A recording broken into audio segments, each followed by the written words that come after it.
Continuamos a nossa catequese. Queridos irmãos aqui presentes na capelania de Nossa Senhora do Perpétuo Socorro, queridos irmãos que nos acompanham no nosso canal, Deus abençoe a todos. Hoje vamos falar um pouquinho a respeito do primeiro mistério, principal mistério da nossa fé, que é o mistério da Santíssima Trindade. A fé católica é esta: nós adoramos ao Deus único na Trindade e a Trindade na unidade, não confundindo as pessoas, nem separando a substância. Há um só Deus em três pessoas, realmente distintas, Pai, Filho e Espírito Santo. As três pessoas têm a mesma natureza divina, o mesmo poder, mesma sabedoria, a mesma essência, a mesma substância. E esta fé na Trindade é o que caracteriza o cristianismo. Nós cremos na Trindade porque a Trindade foi nos revelada pelo próprio Jesus Cristo. No Antigo Testamento, nós vemos muitas vezes usar o termo Pai para Deus.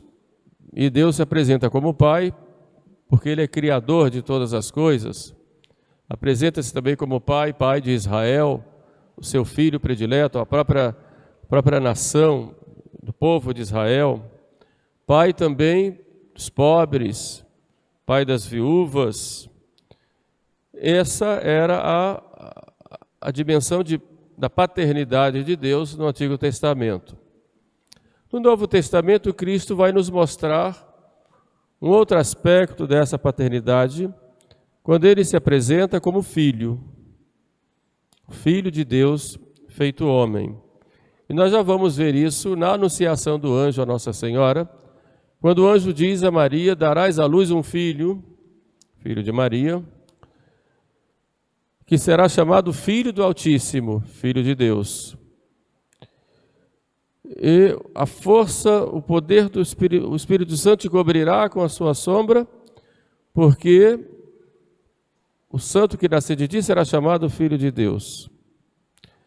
Então nós já vemos aí uma relação diferente dessa relação da humanidade para com Deus, uma relação já do Filho, Jesus, o Filho de Deus feito homem, com o Pai.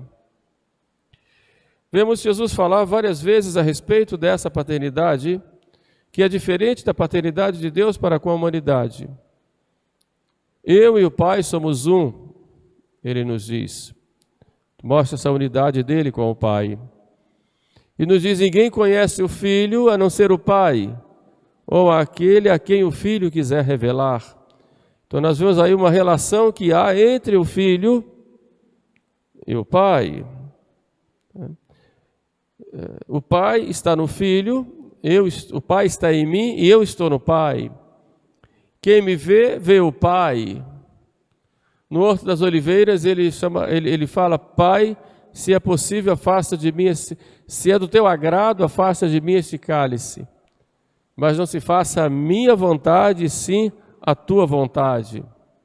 No outro lugar ele vai dizer: a minha vontade é fazer a vontade do Pai que me enviou, o Filho que é enviado pelo Pai. Então nós vamos vendo aí essa distinção de pessoas. Uma é a pessoa do Pai, outra é a pessoa do Filho, mas há uma unidade. Eu estou no Pai, o Pai está em mim. Como eu disse, eu e o Pai somos um. Vemos lá Jesus na última ceia, fazendo a sua oração sacerdotal, diz: Pai, glorifica o teu Filho, com aquela glória que vem de toda a eternidade. Então nós vemos aí essa distinção que o Cristo nos apresenta, e que foi inclusive a causa da sua condenação, porque ele se fez Filho de Deus. Na verdade era essa acusação, porque ele é o Filho de Deus, né? Depois Cristo fala de uma terceira pessoa. Quando ele, antes dele ir para o céu, ele promete enviar do Pai o Espírito Santo. Eu vos enviarei um outro Consolador. Ele é o primeiro. Agora vem um outro Consolador. e esse outro Consolador é o Espírito Santo. No outro lugar ele diz, o Espírito de verdade que eu vos enviarei do Pai vos ensinará todas as coisas. Portanto, é o Espírito Santo que ele envia do Pai, e é uma terceira pessoa que não é ele nem o Pai. Ora, eu e o Pai somos um. Espírito Santo que eu vos enviarei do Pai, ou seja, o Espírito Santo e o Pai são um com o Filho. Portanto, nós temos aí as três pessoas reveladas por Jesus Cristo. Esse grande mistério, que é o mistério da Trindade. O Pai, o Filho e o Espírito Santo. Quando fala do Espírito Santo, diz o Espírito Santo que convencerá o mundo quanto ao pecado, quanto à justiça e quanto ao juízo. É uma outra pessoa. No credo, nós vemos lá no credo de Nicéia e Constantinopla, creio no Espírito Santo, Dominum et vivificantem, ou seja, o Senhor é vivificador, Senhor que dá a vida, o que falou pelos profetas, que procede do Pai e do Filho.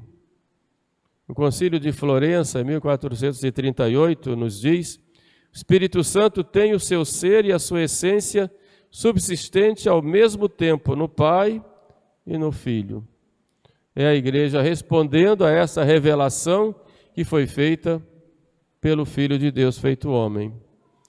Então nós sabemos, conhecemos a Trindade, o mistério da Trindade, não poderíamos nunca conhecer pela razão, porque esse mistério ele vai além da razão, só conhecemos porque Cristo nos revelou, ou seja, tirou o véu do mistério e nos mostrou como é.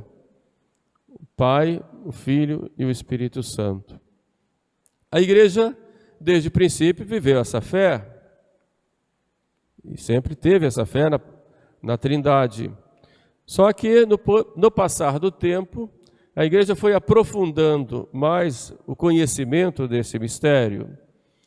Quando nós estudamos a história dos dogmas, nós vemos que o mistério da Santíssima Trindade, que já era uma realidade, São Paulo já fala na sua epístola, numa das suas epístolas, a graça do Pai,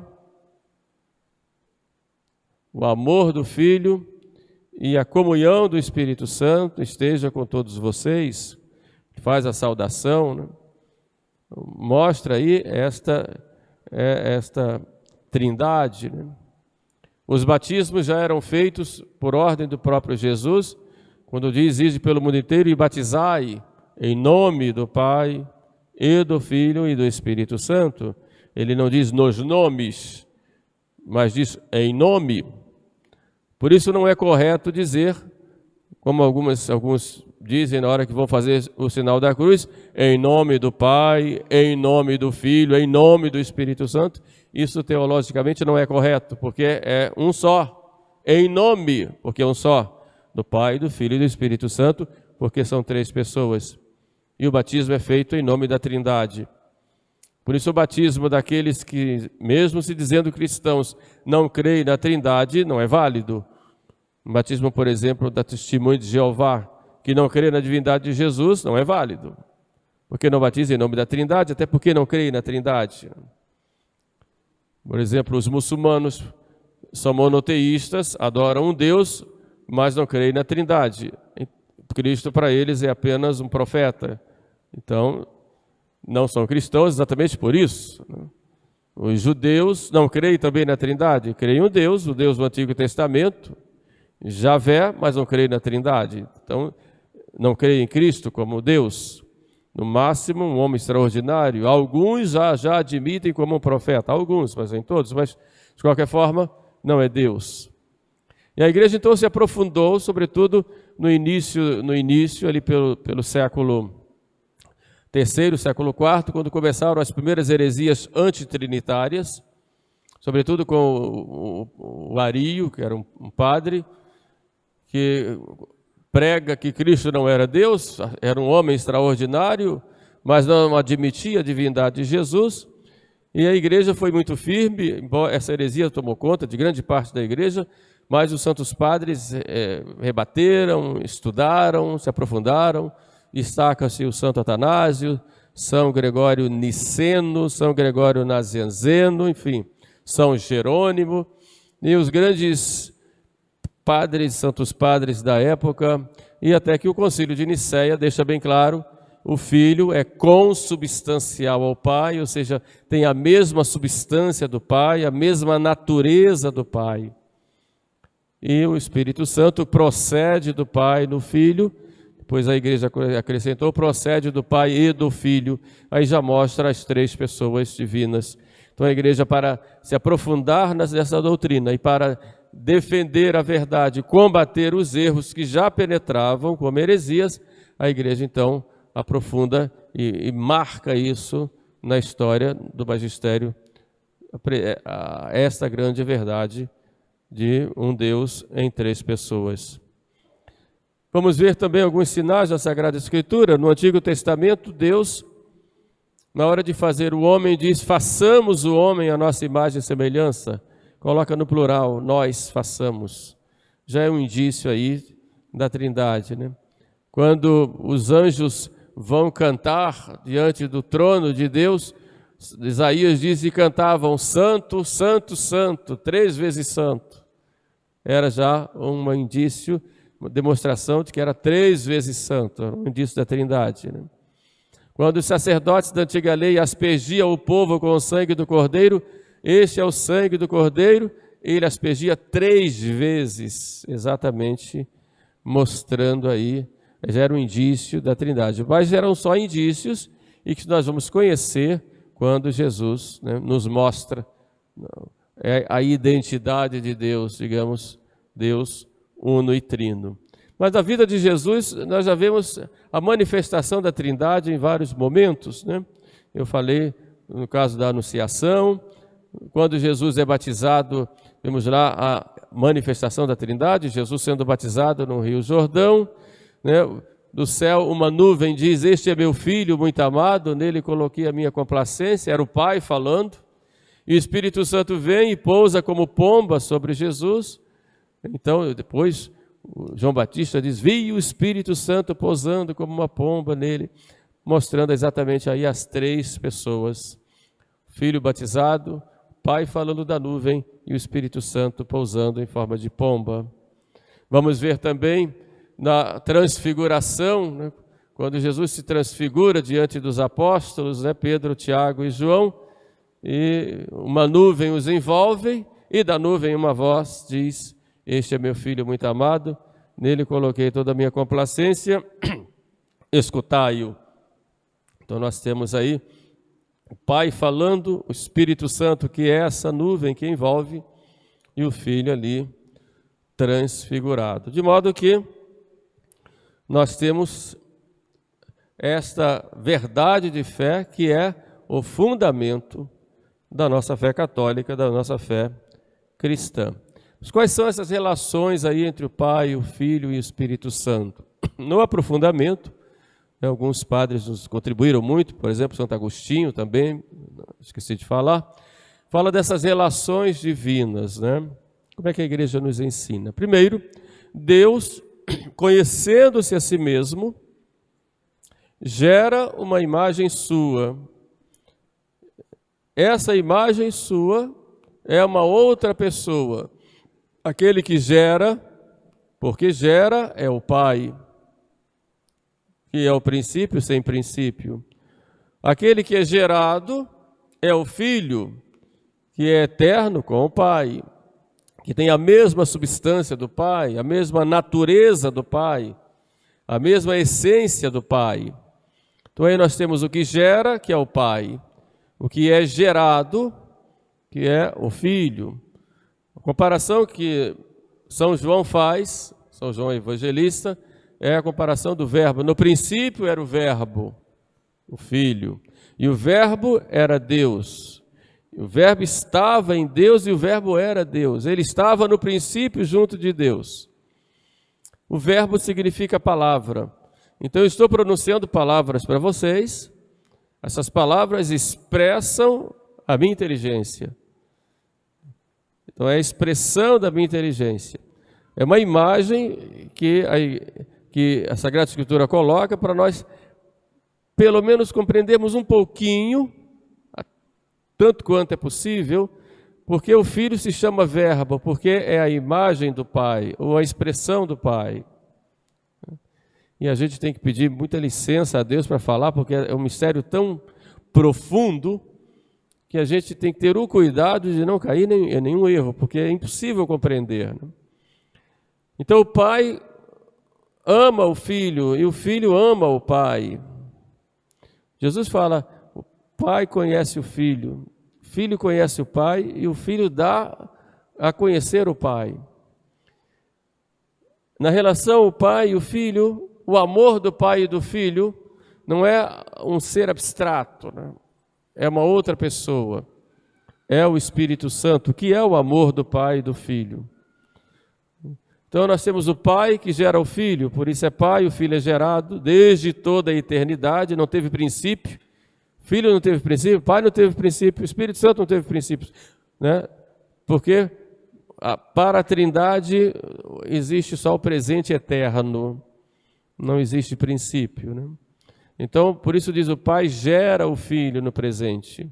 O Filho é gerado pelo Pai. E do Pai e do Filho procede o Espírito Santo. Então, esse mistério nós não conseguimos compreender. Uma vez Santo Agostinho estava tentando entender isso e passeava pelas praias lá da cidade dele e viu uma criança, né, que diz a tradição, que tinha cavado um buraco na areia e estava colocando água do mar naquele buraco, né? E Agostinho pergunta para ele, o que é isso que está fazendo? Ele diz, eu vou colocar a água do mar toda dentro desse buraco, né? E Agostinho pergunta, diz, mas é impossível, você vai colocar isso? É impossível. E ele diz, é mais fácil colocar a água do mar todo dentro desse buraco do que o Senhor entender, compreender o mistério da Santíssima Trindade. E nós não entendemos porque está acima da nossa inteligência, nós só conseguimos entender o que está abaixo da nossa inteligência. Eu posso entender como se constrói essa igreja, como se faz uma nave espacial, como se constrói um navio, enfim. Tudo isso vai estar abaixo da minha inteligência. Mas aquilo que está acima da minha inteligência eu não posso conhecer, só Deus. E Deus está acima da minha inteligência, Deus é infinito. Então não posso querer colocar o infinito dentro do finito. Por isso eu creio pela fé. Eu creio por causa da autoridade de quem revelou, que é o próprio Jesus. E eu me prostro diante. Sei que não há contradição, porque o Pai e o Filho e o Espírito Santo são três pessoas distintas. Uma não é a outra. Então não há confusão de pessoas, mas a natureza, a essência, a substância é a mesma. E qual é a relação da Trindade para conosco? Jesus fala que aquele que me ama, meu Pai o amará, e nós viremos a ele, e nele faremos morada. De modo que pelo batismo nós somos esta morada do Espírito Santo. Por apropriação, ao Pai se aplicam as obras de criação, as obras de poder. Por isso nós dizemos, creio em Deus Pai Todo-Poderoso. Mas não é só Ele que é todo-poderoso. Todo-poderoso é Deus, Pai, Filho e Espírito Santo. Mas as obras de poder, como obra da criação, nós aplicamos ao Pai. As obras de sabedoria, porque a redenção do ser humano é obra da sabedoria de Deus, nós aplicamos a Jesus Cristo, porque Ele é gerado pelo Pai, é a sabedoria do Pai, então nós aplicamos aí as obras de sabedoria ao Filho. E as obras de amor, nós aplicamos o Espírito Santo. Por isso diz que Maria concebeu do Espírito Santo, porque a salvação do gênero humano é obra do amor de Deus.